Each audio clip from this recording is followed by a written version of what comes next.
Hey guys, we are back with the Screen Team. It's our big 300th episode here on the Screen Team. Here in just a few minutes, we're going to be reviewing our big 1000th movie review. So this one right here is number 999.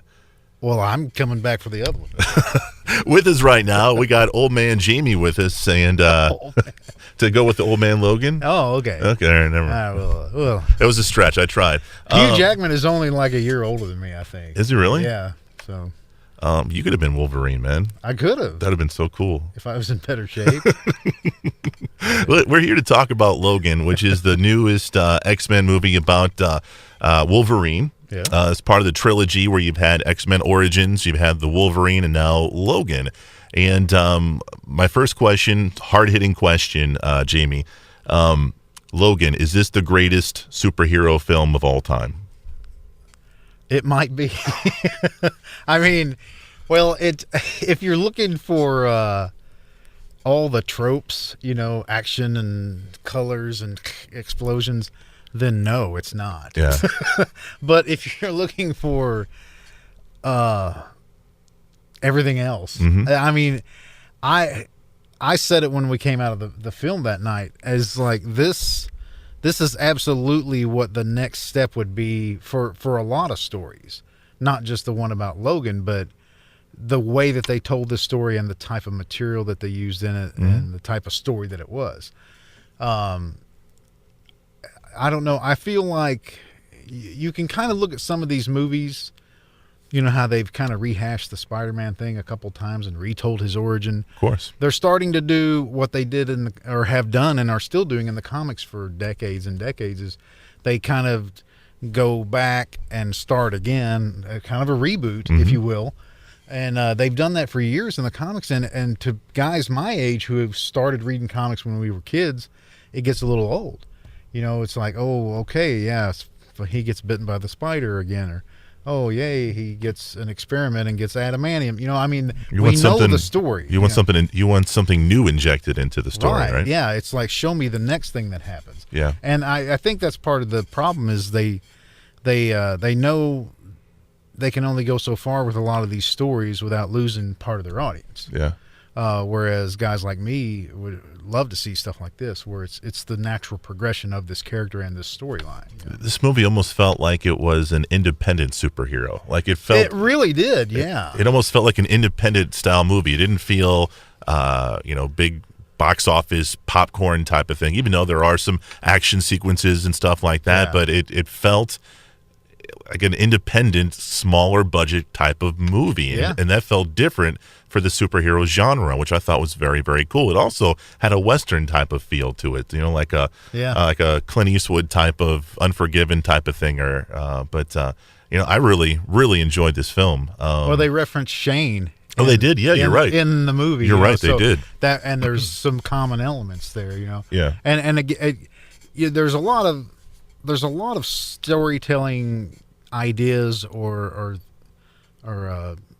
avenues that you can take and that have been done to death, but you can put a new twist on it or do it slightly differently and make something interesting sometimes. Because Joseph Campbell is a guy who has some books and essays out about characterization, and he goes all the way back to the Greek myths and things like that and breaks it down to like these archetypes that you have the hero and you have the anti-hero and all this stuff. You have the old man who teaches the hero about it's funny how you can go all the way back to this, what is essentially the beginning of time almost, when storytelling started, and find these character types and these story types over and over and over. Yeah. But the ones that stick out are the people that are able to do something just a little bit different with something that's already there.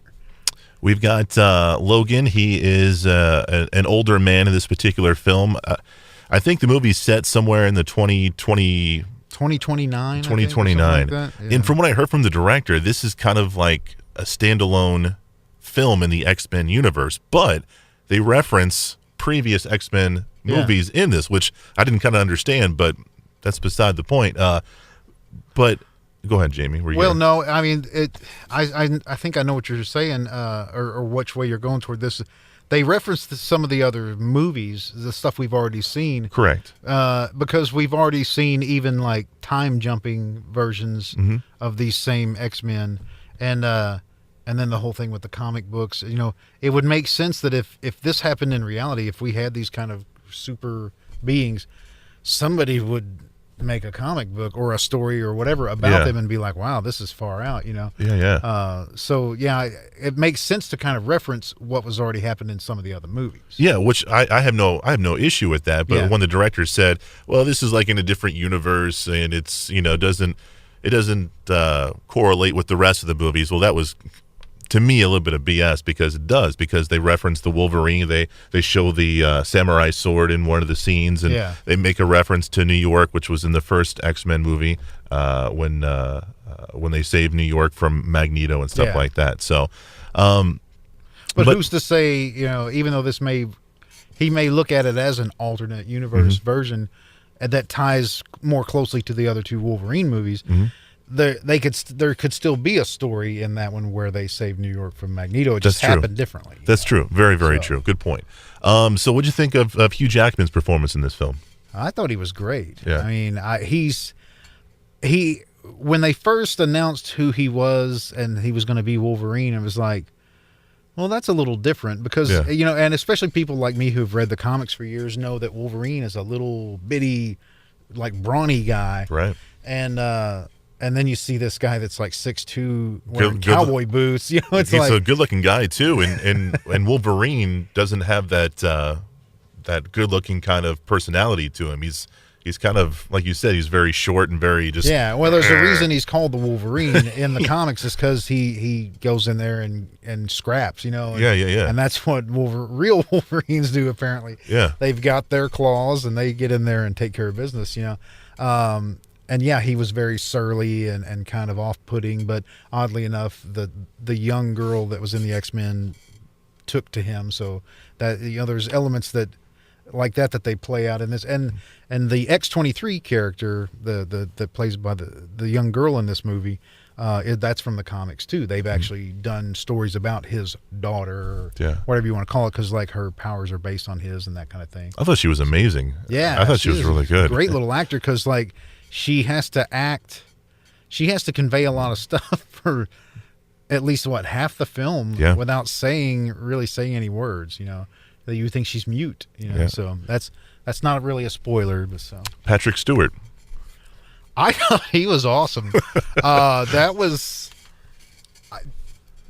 really what you would imagine, or what I would imagine would happen to Professor X if he kind of started, you know, getting old, you know, and starting to kind of lose his grip on not necessarily reality, but just his grip overall, like having trouble controlling his powers and things like that.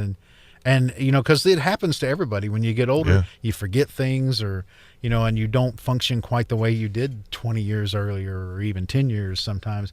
So I thought it was pretty spot on. Yeah, I did too, man. And you know, you're always talking about, you mentioned earlier about injecting something new into that character, and we kind of did. You know, we see what Professor X looks like as a very, very, very old man, and him having issues with you know, with surviving in this world. So yeah, because he's still you know, wheelchair bound. Yeah, that's true. Now he has to deal with a lot of other stuff. So the movie is rated R. Yeah. Lots of violence, lots of cussing. Did those elements detract or enhance your viewing of this movie? Well, it certainly didn't detract, because like I said, this was a natural progression of where these kind of stories can go. So of course, if they mature, some swearing is going to show up. They could have done without a few of the F words, in my opinion. Yeah. But they were trying to show like a reality, I guess, if you want to call it that. Yeah, I agree with you. Like, you know, there was, I think, like the first 5-10 minutes of the movie, they were like F-bomb, F-bomb, F-bomb. Yeah. You're like, really? Yeah, I say it a lot, but not that much, you know. I got that the gangster guys were saying it, but when he started spouting it, Wolverine, you know, I was like, okay, you don't need to go that far. But then it totally made sense later on when he was having trouble with the truck. And very true. Who hasn't had trouble where, you know, oh, this won't start, this piece of crap, you know. So he's a bleep. We've talked about the good guys. We haven't talked about the bad guys in this film. What did you usually? The knock on Marvel films are, you don't get a lot of character development with the bad guys. What did you think about them in this film? Well, to me, they didn't really develop them a lot. Because they were kind of there as a plot device, I thought. And these characters also are in some of the Marvel comics, and they're just as mean and vicious as they are in this movie and in the comics. And so they kept pretty true to that. But those kind of characters come off being kind of one-dimensional. Yeah. Because it really seems to boil down to, ooh, look at what an a-hole this guy is, Yeah. Or where he looks at it like, hey, I'm just doing my job. I'm out here, busting chops or whatever. So that's why you didn't even really get to or need to meet most of those guys. You had the leader, and then you had the scientist.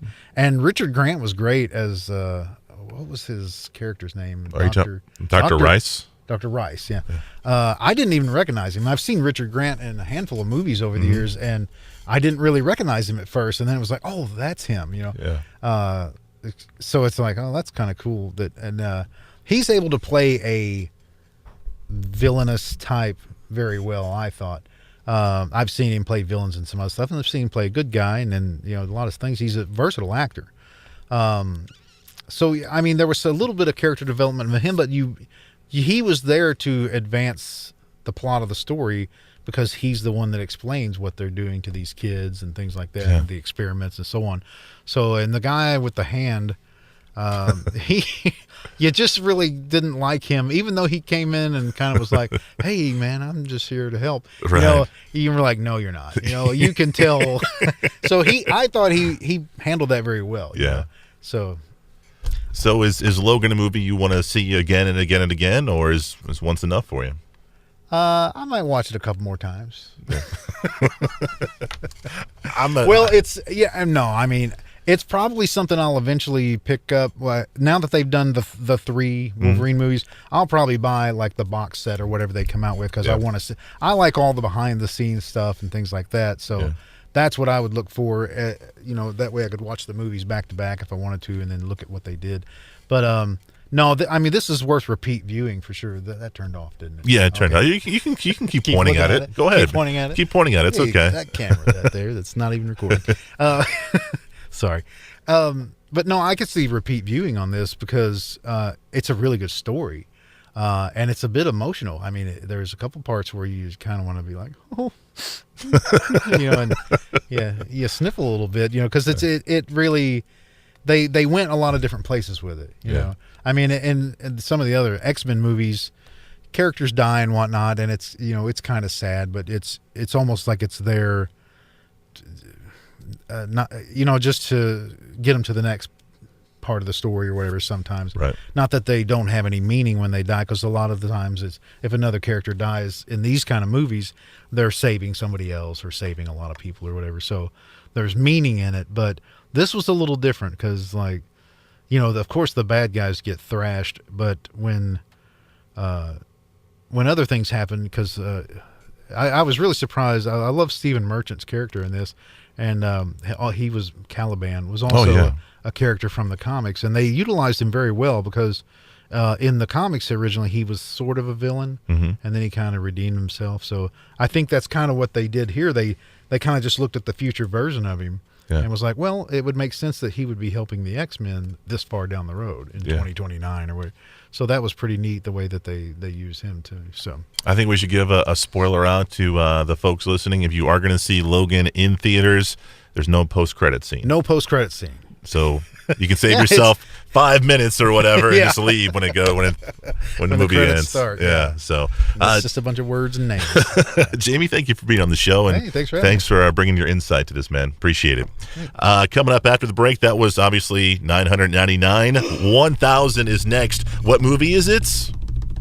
I'll let you know next, right here on KWOC.